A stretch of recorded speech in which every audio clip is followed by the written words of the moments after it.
c'est aux côtés de notre quotidien, c'est accessible à tous, et c'est le principe même derrière l'appellation d'accessibilité de la culture, bah c'est ça, c'est précisément ça. Alors cette idée, elle a été mise en œuvre par les représentants du cabinet qui sont à nos côtés, qui nous ont d'ailleurs très très bien expliqué les œuvres, et je vous invite d'ailleurs avec les médiateurs et avec eux à faire un tour. C'est une idée donc qui a été lancée en 2013, qui s'est déployée, comme je le disais, dès 2014 et dès cette année, en sillonnant l'Île-de-France. C'est très important. Le principe, ce n'est pas de déposer des œuvres exclusivement. C'est à la fois de les donner à voir, de les expliquer. Il y a un caractère extrêmement pédagogique. Je sais à quel point il y a une implication de tous les élus de la ville pour que tous les services municipaux de l'enfance, de la petite enfance, scolaire soient associés. Donc c'est extrêmement important. Il y a de nombreuses visites qui sont prévues et j'en suis ravie. Donc ça, c'est une très belle coordination, notamment avec la MJC, avec les crèches, avec tous les services. Donc c'est majeur et je vous remercie tous pour cette implication. Et par ailleurs, c'est aussi hors les murs, hors de ce local. Vous avez deux beaux musées, Bossuet, le musée de la Grande Guerre, je sais aussi leur implication et je sais aussi que toutes les compagnies locales qui ont participé au montage du projet, eh bien, œuvrent à son bon fonctionnement. Voilà, donc c'est une pleine réussite depuis son lancement, il y a quelques jours. Ça va durer jusqu'au 21 juin. Moi, mon vœu le plus cher, c'est que les Meldois, comme les habitants des autres lieux qui ont eu à accueillir le musée passager, puissent en profiter pleinement. Alors, j'avais prévu de citer tous les artistes pour les saluer. J'avais prévu aussi de citer tous les acteurs locaux, compagnies qui avaient été associés. Je ne le ferai pas parce que je sais parfois comme élu à quel point, quand on est tout... Pour cette inauguration que nous devons à l'initiative de la région, et avec Amida Rezek, nous avons beaucoup parlé de ce projet. Je dois vous dire que lorsque j'en ai appris l'existence, j'étais très heureux, comme Muriel, qui a porté tout cela en tant qu'adjointe aux affaires culturelles, de proposer ça pour les Meldois, parce que c'est vrai que c'était une très belle occasion de renforcer encore, pour un temps donné, l'offre muséographique. C'est vrai que vous l'avez rappelé un mot, nous avons la chance d'avoir deux musées très différents et qui chacun sont très appréciés dans un registre évidemment qui n'est pas le même, celui du musée Bossuet qui accueille des œuvres de peinture française anciennes, puis parfois des expositions modernes, et puis de l'autre notre grand musée de la Première Guerre mondiale.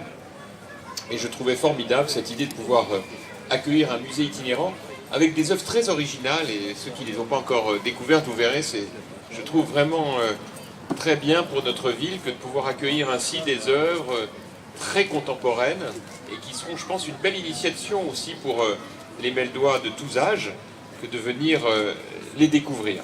Alors on est évidemment, vous le savez, en ce moment en plein festival Éclat d'Art, puisque c'est la période de l'année où tous les arts sont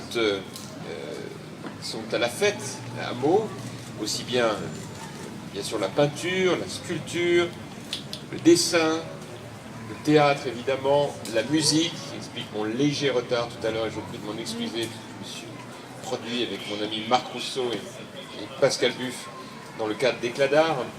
Et puis c'est vrai que c'est aussi une opportunité pour nous d'offrir aux Meldoises et aux Meldois des rendez-vous culturels, et vous savez combien j'attache d'importance à ce qu'à Meaux il y a une politique culturelle qui soit importante et qui concerne tous les quartiers et tous les Meldois. Et c'est vrai que cette exposition itinérante s'inscrit complètement dans cette approche. Alors, il y a aussi, vous le savez, des artistes qui sont prévus en terrasse, pas simplement dans le salon.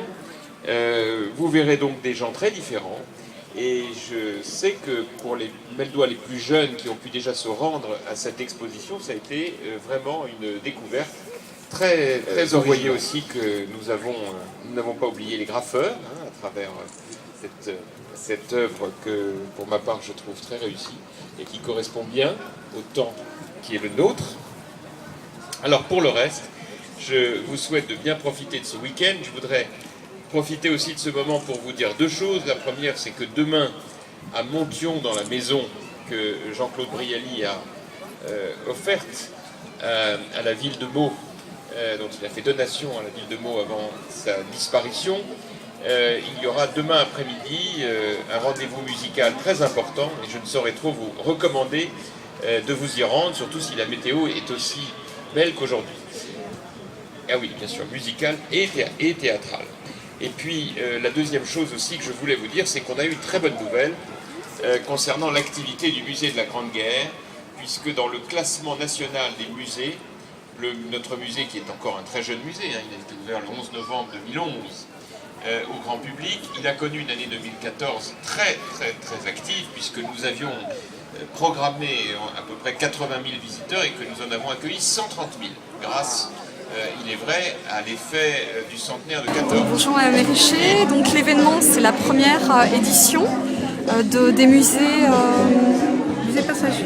Voilà. Ce sera la première, c'est la première et ce sera la dernière, puisque c'est un choix du Conseil régional d'exporter ce musée passager dans des villes des 5 départements de la région parisienne tout au long de 4 années. Donc nous avions mis une option pour cette année que nous avons reçue. D'accord. Donc vous attendez de nombreux artistes sur 3 semaines, je crois. Voilà, donc il y a des artistes qui ont fait des créations spécifiquement pour ce musée et l'intérêt est que le musée passager reçoit également des artistes locaux, tant en danse qu'en graphe, comme aujourd'hui en musique, ce qui permet d'avoir un renouvellement complet. Et par ailleurs, nous avons des expositions couplées avec le musée Bossuet, puisqu'il y a actuellement au musée Bossuet une exposition temporaire d'art contemporain. Donc on essaie, si vous voulez, de cette façon de mieux faire connaître l'art contemporain qui est quand même un petit peu difficile. D'accord, de l'amener au public en fait. Voilà. Ok. Réalisant ce travail en semaine avec l'accueil de groupes scolaires pour lesquels des médiateurs expliquent aux enfants les formes, les couleurs et réalisent un certain nombre de choses. D'accord, ok. Je précise que le musée est ouvert 7 jours sur 7. J'ai vu des ateliers pour enfants le week-end et le mercredi. Essentiellement, oui, voilà. C'est très bien. On va recevoir également les centres de loisirs, donc c'est vraiment tout public. D'accord, bon, bah c'est parfait, je vous remercie pour tous ces renseignements. Donc 3 semaines, ce qui nous amène au 21 juin, je crois. C'est ça. Voilà. Bien, je vous remercie. Je vous en prie.